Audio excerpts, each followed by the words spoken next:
الحمدللہ وکفا والصلاة والسلام علی من لا نبی بعد اما بعد بسم اللہ الرحمن الرحیم۔ حج مذاکرہ گروپ کے ساتھ ہمارا منزل حج تک کا سفر الحمدللہ قدم بقدم اور پڑاؤ بپڑاؤ آگے بڑھ رہا ہے۔ اس سے پہلے ہم نے حج کے فرائض یعنی وقوف عرفہ، واجبات جیسے رمی جمار، اس کے بارے میں جاننے کی کوشش کی، اور اس کے بعد پھر دم شکر یعنی حج کی قربانی کی تفصیل سمجھی۔ آج اسی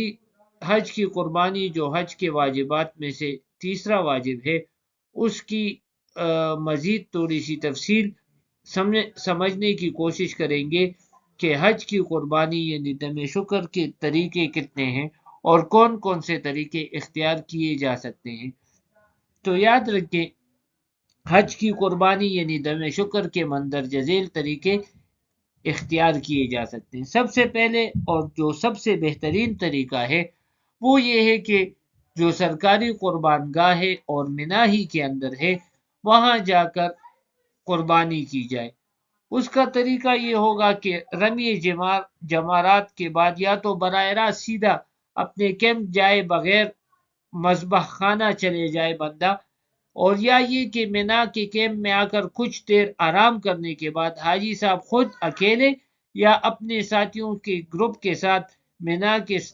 سلاٹر ہاؤس یعنی مذبح خانہ جائے جو سرکاری طور پر مقرر ہے، اور وہاں پر اپنے سامنے اور اپنی اور اپنے گروپ کے اور حاجیوں کی قربانی کریں۔ یہ سب سے بہترین طریقہ ہے۔ اس کے بارے میں ایک تفصیلی ویڈیو الحمدللہ حج ٹاکس کے یوٹیوب چینل پر موجود ہے، اور اس کی لنک بھی ہم انشاءاللہ یہاں پر ڈال دیں گے۔ تو اس میں پورا طریقہ کار بڑی تفصیل سے سمجھایا گیا ہے اور راستوں کے ساتھ۔ اب مسئلہ یہ ہے کہ اس سال حکومت پاکستان نے حج کی قربانی یعنی دم شکر کے پیسے پیکج میں ہی شامل کر دیے ہیں اور پہلے سے لے لیے ہیں۔ تو جن حجاج کو دیگر ذرائع سے تسلی نہیں ہے اور وہ خود اپنے ہاتھ سے قربانی کرنا چاہتے ہیں، اور اللہ جل شانہ نے انہیں وسعت بھی دی ہے مال کے اعتبار سے، تو ان کے لیے بہترین صورت یہ ہے کہ گورنمنٹ آف پاکستان جو قربانی کرے گی پیکج کی وجہ سے، اور یا پرائیویٹ حجاج کو بھی بعض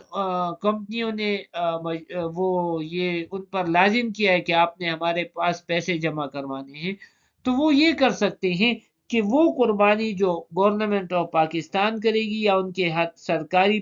یہ جو پرائیویٹ آپریٹر ہیں، اس میں یہ نیت کر لیں کہ وہ ہماری عید الاضحیٰ کی قربانی ہو جائے گی اور ہم حج کی قربانی اپنے ہاتھ سے اور اپنے سامنے خود کروانا چاہتے ہیں۔ تو یہ صورت سب سے بہترین اور ہر قسم کے شک اور شبے سے باہر ہے، کیونکہ آپ کو پتہ ہے کہ رمی جمار اور قربانی اور حلق ان چیزوں میں ترتیب واجب ہے۔ تو اب اگر اس پر اعتبار کیا جائے تو وہ تھوڑی سی شکی بات ہو جاتی ہے، یہ اپنے سامنے ہو جائے گا تو ہر قسم کے شکوک اور شبہات سے بات نکل جائے گی۔ دوسری صورت وہی جو اس سال تمام حجاج کی قربانی یعنی دم شکر کو پیکج میں شامل کر دیا گیا ہے، تو اس کا طریقہ کار یہ ہوگا کہ منا روانگی سے پہلے آپ کو یا تو کوپن نمبر دے دیا جائے گا اور اس کے ساتھ ٹریکنگ کا طریقہ بھی بتا دیا جائے گا کہ اس کوپن کو آپ نیٹ پر کیسے ٹریک کر سکتے ہیں اور اپنے وقت کو کیسے معلوم کر سکتے ہیں۔ یا دوسری صورت یہ ہو سکتی ہے، کیونکہ ہر سال پالیسی اور طریقہ کار تبدیل ہوتے رہتے ہیں، تو یہ بھی ہو سکتا ہے کہ قربانی کا وقت بذریعہ نوٹس بورڈ یا ناظمین یا سوشل میڈیا یا حج ایپ کے ذریعے آپ کو قربانی کا ایگزیکٹ اور بالکل صحیح وقت بتا دیا جائے۔ تو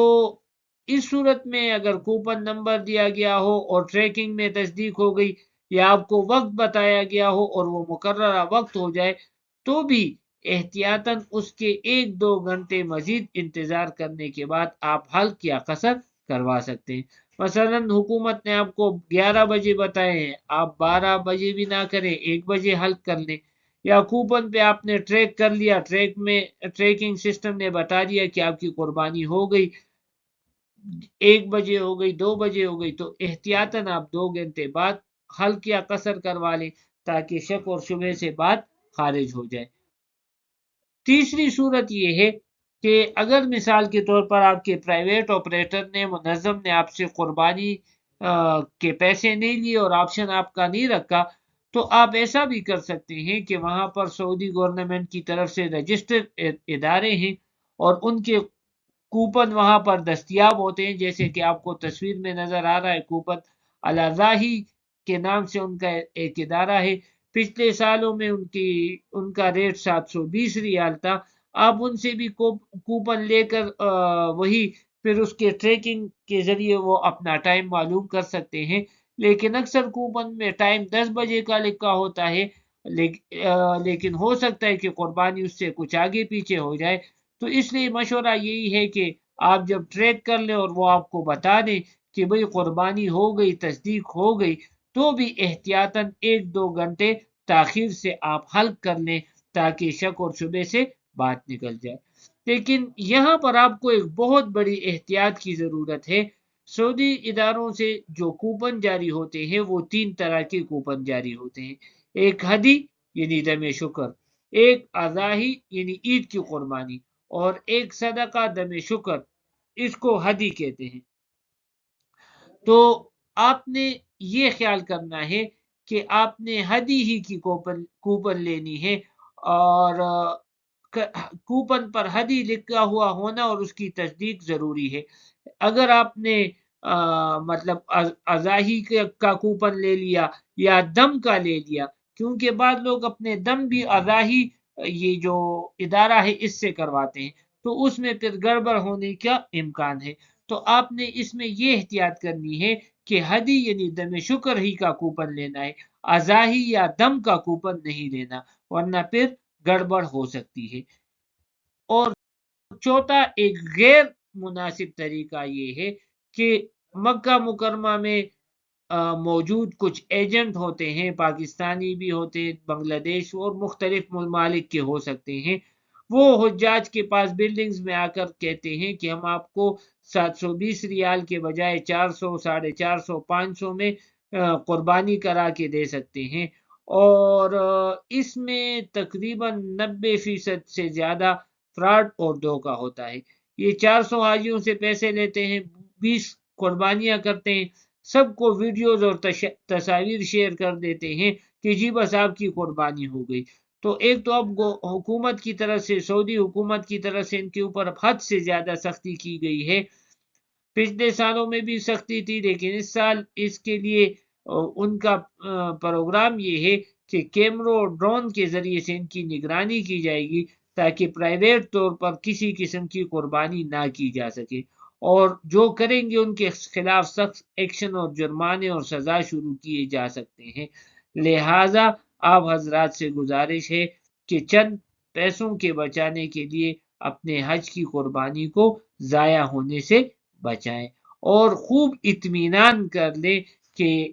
ہماری قربانی صحیح ذریعے سے ہو گئی۔ تو بس تمام باتوں کا خلاصہ یہ ہے کہ جیسے بعض حجاج جو معصوم ہوتے ہیں وہ یہ کہتے ہیں کہ جی بس ہم نے وکیل کے پیسے حوالے کر دیے، وہ جانے اور اس کا رب جانے، تو نہیں، اتنی بے غوری نہیں کرنی چاہیے۔ جیسے ہم اپنے تمام اعمال، فرائض، واجبات کو خود ادا کر رہے ہیں، تو دم شکر کے لیے بھی ہمیں تھوڑا سا بیدار ہونے کی ضرورت ہے، اور ہم کوشش کریں کہ ہم سے ہمارا یہ واجب بھی صحیح طریقے سے ادا ہو جائے۔ ٹھیک ہے کہ حج میں ہم آسانیوں کو تلاش نہ کریں، ایسی آسانیاں جو ہماری عبادت کو ضائع کریں۔ ہاں، اللہ سے آسانی کی دعا کریں کہ اللہ ہمارے واجب کو آسان طریقے سے ادا کر دے۔ تو رب سے یہی دعا ہے کہ ہمارے تمام واجبات اور فرائض کو صحیح طریقے سے ادا کرنے کی ہمیں توفیق عطا فرمائے، اور اسے قبول بھی فرمائے، اور ہمارے حج کو مبرور اور مقبول بنا دے۔ آمین یا رب العالمین، وآخر دعوانا ان الحمد للہ رب العالمین۔